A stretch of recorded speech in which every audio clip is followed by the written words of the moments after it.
할렐루야. 세계를 품은 과달라라 교회 수요 교리 강의에 오신 여러분들을 주님의 이름으로 환영하고 축복합니다. 오늘은 하이델베르그 요리문답 69번째 문입니다. 우리가 지금 계속 그 성례에 대해서 같이 나눴죠. 그래서 이제 앞으로는 세례와 성찬을 이렇게 따로따로 분리해서 저희가 같이 좀 나누려고 합니다. 오늘은 69번째 문이고요.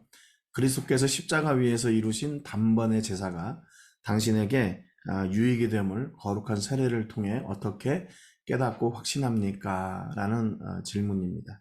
우리가 예수님의 그 십자가 위에서의 그 죽으심은 단번의 죽으심이라고 그랬죠. 그러니까 더 이상 또 우리가 어떤 재물을 들고 하나님 앞에 나갈 그런 필요가 없어진 거예요. 그래서 예수님께서 우리를 위해 단번에 죽으심으로 말미암아 우리의 모든 죄가 깨끗함을 받게 된 겁니다.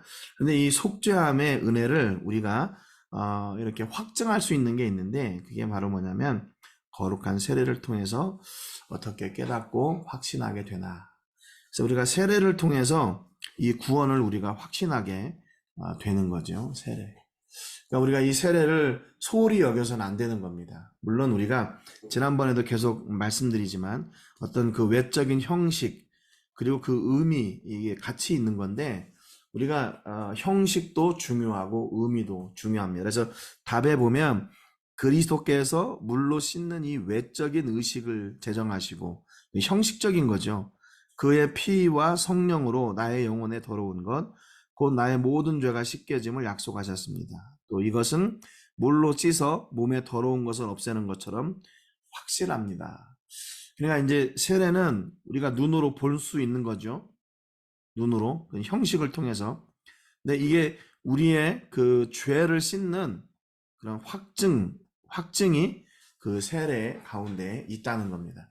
그래서 첫 번째, 죄사함의 증거, 믿음의 증거, 구원의 증거가 무엇인가? 그게 바로 세례라는 겁니다. 세례. 우리가 구원받았다는 것을 눈으로 볼 수 없잖아요.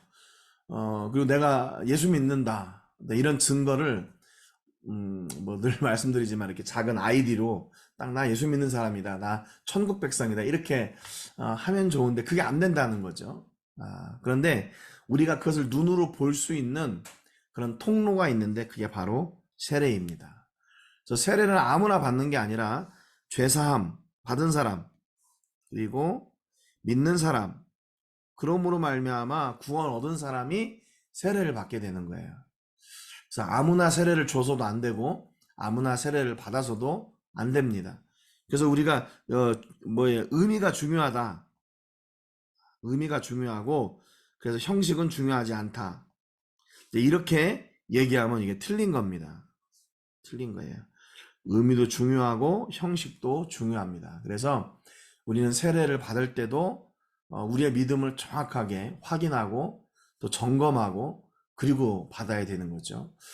전에 이제 그런 경우가 있었어요. 저희가 이제 세례문답 교육을 계속 하면서 이제 어떤 그 멕시칸 청년인데 이제 마지막 문답 시간이 있어요. 다 이제 기초적인 그런 신앙에 대해서 배우고 나서. 그런데 그 친구가 한 가지 이제 그 동성애에 대해서 얘기를 하더라고요. 어떻게 생각하나? 그걸 자기는 아직도 동성애가 옳다고 생각하는데 교회에서는 그거에 대해서 이제 인정을 하지 않기 때문에 그 문제가 자기에게는 참 부담이 된다는 거예요. 그래서 그러면 그 문제가 해결될 때까지 세례를 받지 말아라 그랬어요. 그러니까 자기도 그것 때문에 세례 받는 거에 대해서 부담이 된다고. 그래서 그냥 그렇게 받지 말라고 그랬어요. 그러니까 중요한 것은 뭐냐면 우리가 어떤 그 이론들, 또 성경을 배우고 또 구원에 대해서 배우고 하나님에 대해서 배우고 예수님에 대해서 배우고 또 성령님에 대해서 배우죠. 이런 배우는 과정을 통해서 우리가 알아가는 거예요. 세례가 뭐 이런 거구나. 또 이런 사람이 세례를 받고 이런 사람이 또 구원을 받고 또 이게 바로 믿음이구나. 이제 그런 걸 알아가면서 세례를 받게 돼야 그게 마땅한 거죠. 그래서 세례는 그냥 받으면 돼, 이게 아니라 정확하게 알고 또 정확하게 시행을 해야 되는 겁니다. 그래서 사도행전 2장 38절부터 41절에 보면 세례가 무엇인가 이렇게 베드로가 얘기해 주고 있어요. 너희가 회개하여 각각 예수 그리스도의 이름으로 세례를 받고 죄 사함을 받으라. 그리하면 성령의 선물을 받으리니 이 약속은 너희와 너희 자녀와 모든 먼데 사람 곧 주 우리 하나님이 얼마든지 부르시는 자들에게 하신 것이라. 또 여러 말로 확증하며 권하여 이르되 너희가 이 패역한 세대에서 구원을 받으라 하니 그 말을 받은 사람들은 세례를 받음에 이날의 신도의 수가 3천이나 더하더라 그랬습니다. 베드로가 많은 사람들 앞에서 세례가 무엇인지 예수님의 구원을 선포하고 여기 보면 성령의 선물도 이야기합니다. 다른 번역 성경에 보면 이게 성령을 선물로 받으리니 뭐 이렇게 번역이 되어 있는데 성령을 선물로 받는 게 아니라 성령의 선물이 정확한 번역입니다. 그래서 여기 보면 세례는 뭔가 외적으로 드러나는 형식과 내면의 의미가 공존하는 거예요. 그래서 형식과 의미 둘 중 하나도 소홀히 해서는 안 됩니다. 두 가지 다 중요한 거예요. 어느 것 하나를 소홀히 여겨서는 안 된다는 거죠. 그래서 여기 베드로가 얘기한 걸 보면 회개하고 세례를 받고 죄 사함을 받으라. 그리하면 성령의 선물을 받게 된다 그랬어요. 이게 세례 받는 과정입니다. 과정. 그러니까 이 앞에 회개 없이 세례를 받을 수가 없어요. 그리고 이 회개는 죄사함이라는 그 확증인데 이 죄사함의 확증을 세례를 통해서 하는 거예요. 그러니까 이건 죄사함은 영적인 문제이기 때문에 우리가 회개할 때 하나님은 그 회개를 들으시고 응답하셔서 우리의 죄를 용서해 주십니다. 그래서 내가 이제 회개하고 죄 용서함을 받았다는 그 증거로 세례를 받는 거예요. 엄밀하게 얘기하면 순서가 회개, 그 다음에 죄사함, 그 다음에 세례 이렇게 되는 거죠. 그리고 이 성령의 선물도 마찬가지예요. 이 모든 일을 주관하시는 분이 누구인가? 바로 성령님이세요.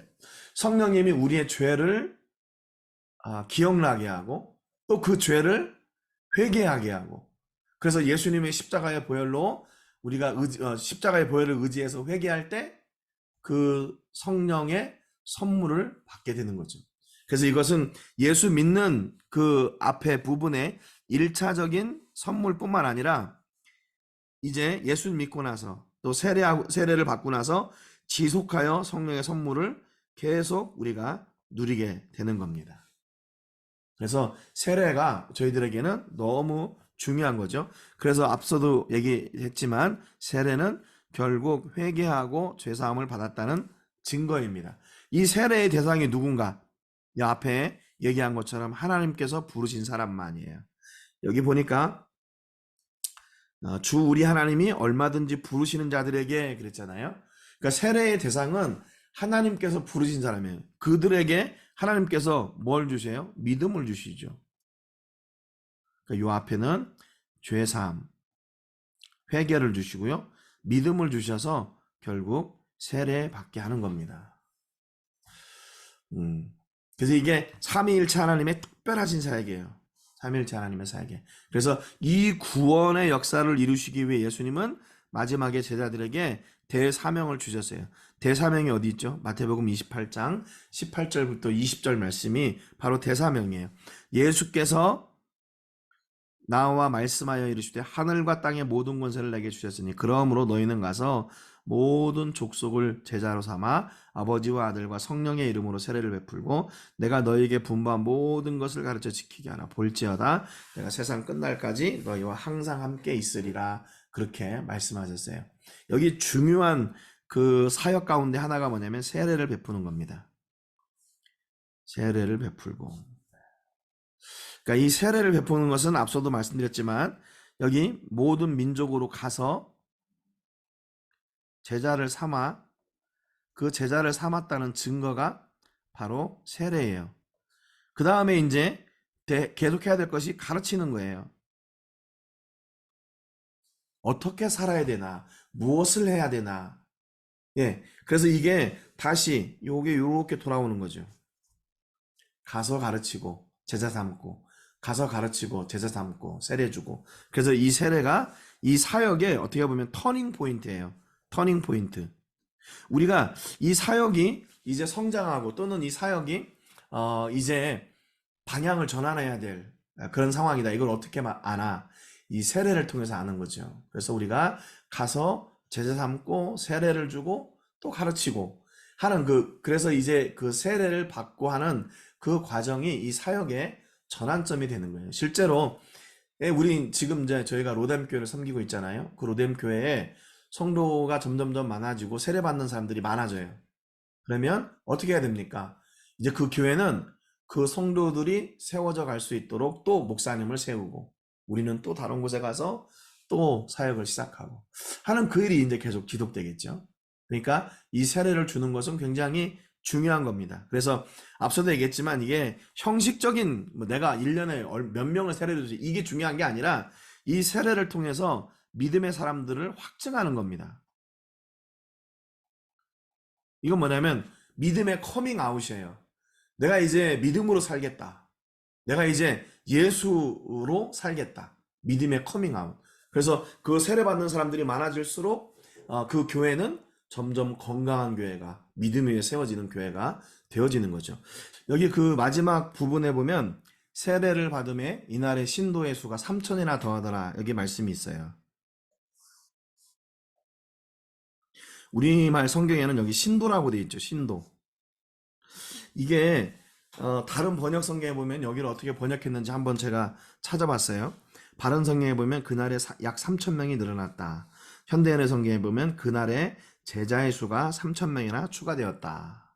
또 우리말 성경에 보면 그날 믿는 사람의 숫자가 약 3천 명이나 늘어났다. 또 NIV 성경에 보니까 3,000 were added to their number 라고 돼 있죠. 그리고 ESV에 보면 여기 about 3,000 souls라고 돼 있어요. souls. 그 다음에 HSV에 보면 about 3,000 people were added to them 돼 있고요. NRSV에 보면 about 3,000 person were added 이렇게 돼 있어요. 여기 이제 그 신도라는 말을 그 헬라어 원어에는 어떻게 돼 있냐면 이게 푸시케라는 말입니다. 푸시케. 이게 영혼 또는 생명, 목숨 그런 뜻이에요. 영혼, 생명, 목숨. 이 푸시케라는 말을 우리가 다른 그 성경에서처럼 그러면 뭐 people이나 아니면 person이나 아니면 처치 멤버나 이렇게 번역해도 될까? 그건 조금 아닌 것 같아요. 여기까지는. 그러면 여기 disciples 그리고 soul 이게 가장 합당한 것은 제가 볼 때는 여기 바로 이 soul입니다. soul. 영혼이란 말이죠. 잘 아는 것처럼. 그러면 이건 이제 이게 푸시케라는 말에 이렇게 직역에 가까운 그 뜻에 거의 비슷한 단어예요. 이거는 이제 왜 이렇게 얘기하냐면요. 신도의 수가 3천이나 되더라 그랬잖아요. 이게 자칫 잘못 생각하면 이게 신도라는 말 우리는 보통 성도 또는 교회 멤버 이렇게 생각을 하거든요. 그러면 이게 하는 일이 교회가 해야 될 일이 뭔가? 멤버를 늘리는 일인가? 숫자, 교인, 이걸 늘리는 일인가? 그게 아니라는 겁니다. 교회가 해야 될 일은 아까 예수님께서 우리에게 마지막에 이게 주셨듯이 끝까지 가서 제자 삼고 세례 주고 가르치는 일을 계속 하는 거예요. 그러니까 여기 지금 자칫 잘못 생각하면 교회가 집중해야 될 일, 우리 성도가 해야 될 일, 또 우리가 사역을 통해서 해야 될 일이 뭔가? 네? 이거는 숫자나 또는 교회의 덩치나 사역의 덩치를 키우는 것이 우리의 목적이 아니라 한 영혼을 찾는 것. 한 영혼이라도 죽게 돌아오는 것을 우리가 전념해야 되는 겁니다. 전념해야 되는 거예요. 여러분, 그래서 이게 숫자로 번역을 하게 되면 교회가 이 숫자 키우는 일에 전념하게 돼요. 사역의 통로가 뭔가, 왜 사역하나? 한 영혼이 아니라 엄청난 그런 사람들을 찾고 이러기 위해서 우리가 사역한다 이렇게 생각할 수도 있거든요. 여러분, 그건 절대로 아닙니다. 교회가 해야 될 일이 아니에요. 교회 덩치 키우고 사역의 덩치를 키우고 우리 교회에 영향력 있는 그런 영향력 있다는 말은 쉽게 얘기하면 돈 많은 사람이에요. 돈 많은 사람, 좋은 집, 좋은 차 또는 세상에서 어떤 직분을 가지고 있는 명예를 가지고 있는 그런 사람들을 이렇게 데려오는 거, 이게 교회의 역할인가? 아니라는 거예요. 교회는 한 영혼에 관심을 가지는 겁니다. 그래서 한 영혼이 사는 거예요. 한 영혼이라도 주께로 돌아오는 거. 이거를 하나님이 너무 기뻐하시거든요. 근데 우리가 여기 3천 명의 신도가 늘었다 그 말을 어떤 숫자적인 부흥이 아니라 그 모임에 들어갔다는 말은 제자가 되었다는 말이에요. 제자. 여기 앞에 보면 여기 제자의 수가 있죠. 그날에 제자의 수가 3천 명이나 추가됐다. 이 얘기는 무슨 얘기냐면요. 그날 바로 그들이 세례를 받고 제자가 된 게 아니에요. 이 세례 받은 사람들을 제자들이 계속 가르친 겁니다. 요 과정이 있는 거예요. 가르치지 않고 어떻게 제자가 되겠어요? 그러니까 여기에서 이 3천 명이나 늘었다. 이 말은 그냥 단순히 멤버의 숫자가 느는 게 아니라 이 소울 있죠. 소울. 이 소울, 영혼을 구원하기 위해서 세례를 주고 계속해서 그들을 가르친 거예요. 그리고 성령님이 그 일을 계속 진행하신 겁니다. 짧게 기록되어 있지만 그 안에는 그래 큰 사역이 있는 거예요. 여러분, 그래서 교회가 지속해야 되는 일이 뭐냐면 한 영혼을 주께로 돌아오게 하는 것. 그것이 바로 교회와 사역의 목적입니다. 두 번째, 죄사함, 구원을 받았다는 증거가 바로 세례입니다. 약속의 증거. 예수님 믿으면 어떻게 돼요? 예수님 믿으면 구원 얻는다. 이거를 확증하는, 이 약속을 확증하는 증거가 바로 세례예요. 앞서서 말씀드렸듯이 믿음의 고백이나 또 구원의 확신이 없이 이 세례를 받으면 안 돼요.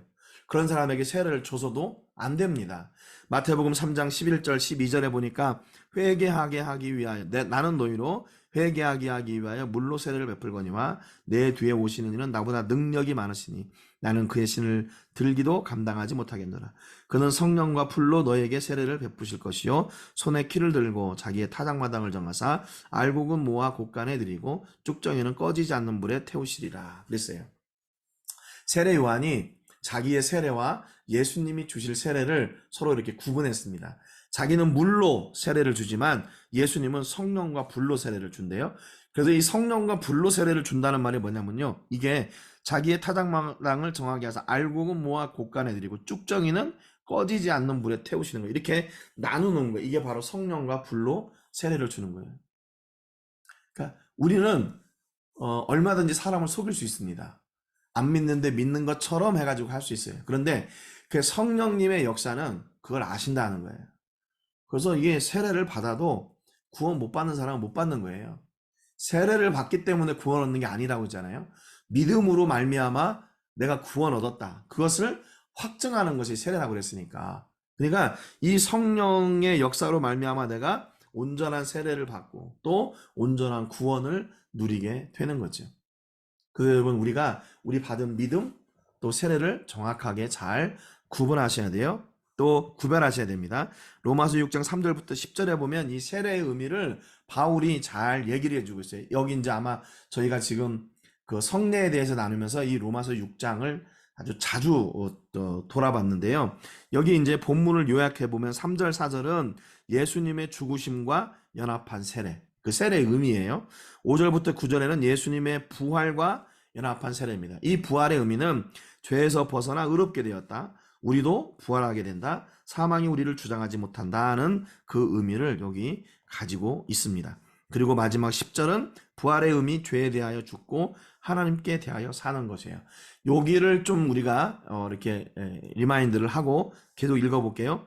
무릇 그리스도 예수와 합하여 세례를 받은 우리는 그의 죽으심과 합하여 세례를 받은 줄을 알지 못하느냐. 그러므로 우리가 그의 죽으심과 합하여 세례를 받음으로 그와 함께 장사되었으니 이는 아버지의 영광으로 말미암아 그리스도를 죽은 자 가운데서 살리심과 같이 우리로 또한 새 생명 가운데서 행하게 하려 함이라. 만일 우리가 그의 죽으심과 같은 모양으로 연합한 자가 되었으면 또한 그의 부활과 같은 모양으로 연합한 자도 되리라 그랬어요.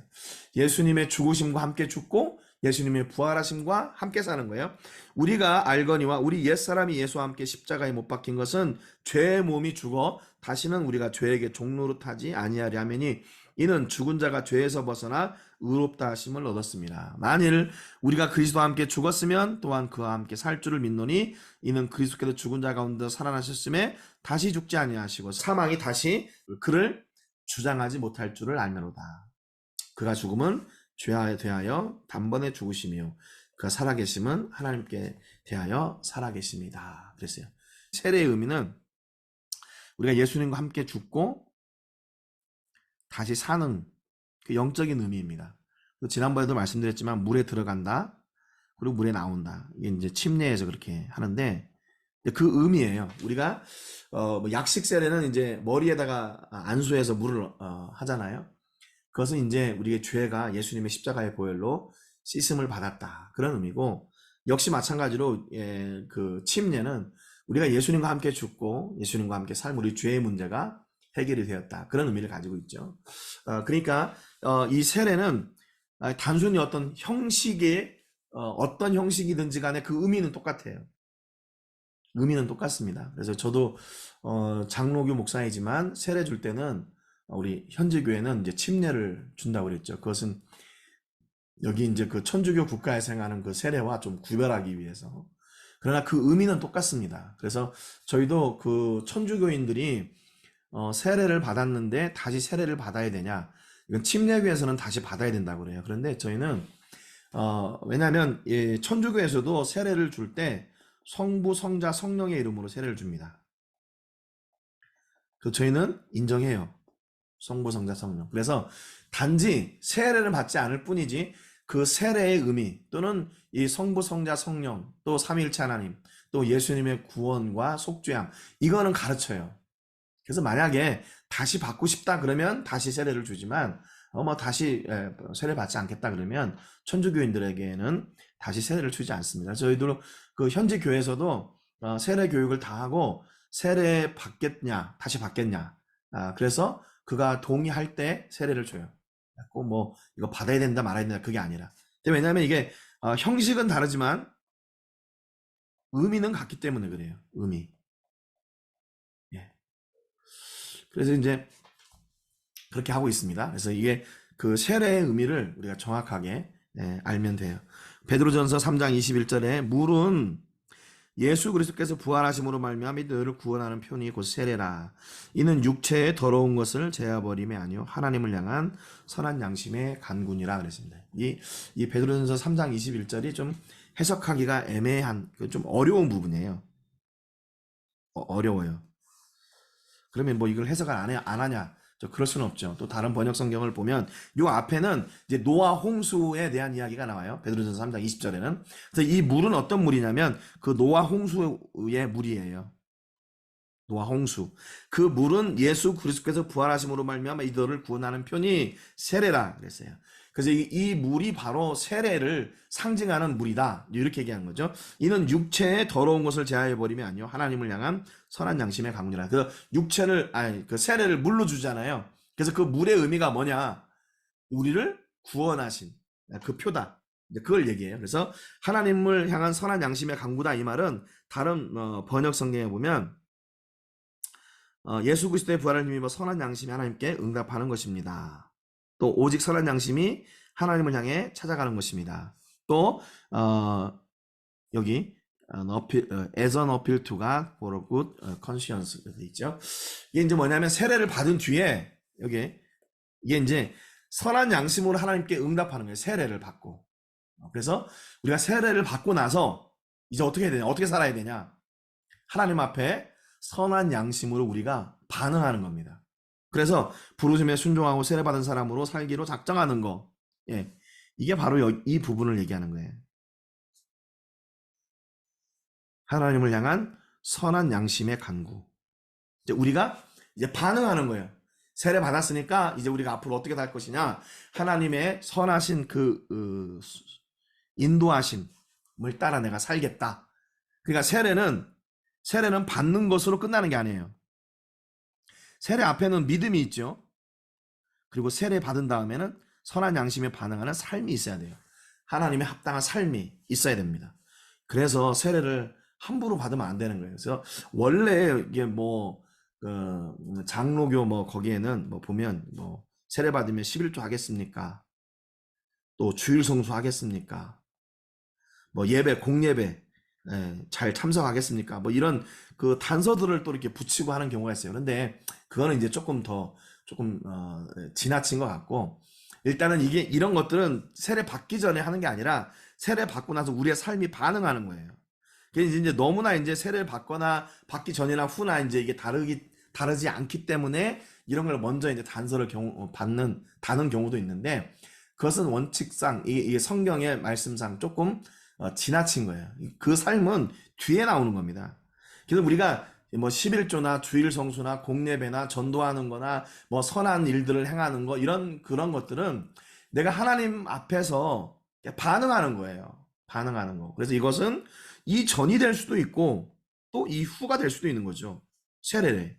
그러니까 꼭 우리는 이 세례를 받고 나서 그것 해야 된다, 이것도 안 되고, 그러면 이거 반드시 이게 있어야 된다, 그것도 안 되는 거예요. 이거는 우리가 철저하게 어느 삶의 부분에 있든지 성령님의 역사 가운데 우리가 순종해서 그 자리를 비추어 나가는 거죠. 그래서 여기 뭐 사역을 감당한다든지 또는 선한 일을 한다든지 봉사한다든지 뭐 그 교회 일들 담당하는 그런 것들이 있죠. 그러니까 그런 것들이 언제 가능하나, 이 앞이 될 수도 있고 이 후가 될 수도 있고, 이것은 근데 해야 된다, 그런 조건은 걸으면 안 된다는 거죠. 그래서 여러분, 우리가 지금 세례를 같이 나눴는데, 세례는 우리의 믿음을 커밍아웃 하는 것이라고 그랬어요. 내가 앞으로 이 믿음대로 또 믿음의 고백대로 살겠습니다 하는 그 구원의 역사를 내가 선포하고 누리며 나가는 겁니다. 우리 모든 성도님들이, 지금 대부분 우리 교회 성도님들은 세례 받으신 분들이거든요. 세례 받으셨다면 이제 앞으로 어떻게 해야 되나? 앞서 말씀드린 것처럼 교회의 등치를 키우는 것이 우리의 일이 아니라 한 영혼을 구하는 그 일을 위해서 우리 교회가, 또 우리 성도님들이, 또 우리의 사역들이 그 일을 이루어 나가겠다 하는 그런 결단과 다짐을 가지고 다시 세워지는 은혜가 있기를 주님의 이름으로 축복합니다. 기도하겠습니다. 하나님 아버지, 감사합니다. 오늘 하이델베르그 요리문답 69번째 문을 통해서 그 예수님의 구원을 우리가 세례를 통해 확증함을 다시 배웠습니다. 우리가 죄사함을 받았고 믿음으로 구원 얻은 증거, 또 이제 구원 얻었으니 내가 그 믿음을 공포하는 것이 바로 세례이고, 이제 세례를 받았으면 우리의 선한 양심이 하나님께 반응하고 우리에게 주신 직분이나 우리가 감당해야 될 일들을 감당해 나가는 그런 신실한 주의 종들이 되게 해 주옵소서. 오늘도 귀한 말씀을 나눴습니다. 하나님 은혜를 더하시고 복에 복을 더하여 주옵소서. 감사드리고 축복하며 예수님의 이름으로 기도합니다. 아멘. 여러분들 건강하시고 또 그 예배의 자리에서 뵙겠습니다. 사랑하고 축복합니다. 할렐루야.